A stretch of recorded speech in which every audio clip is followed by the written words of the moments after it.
Master, mga kadamay, ayan, saktong paano pa lang yung ano niya, oh, yung pabulaklak pa yung kamatis. Ang problema talagang sinusubok ng panahon talaga, oh. Ayan, lubog na naman.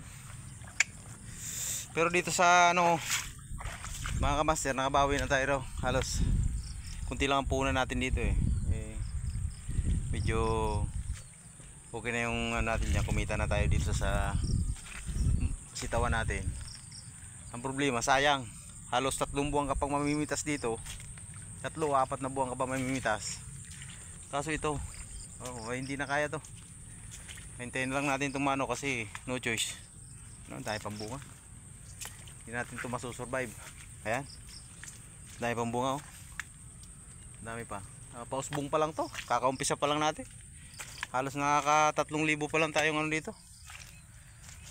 Kunti lang yung punan sana nito, kaso talagang ayan, ganyan talaga.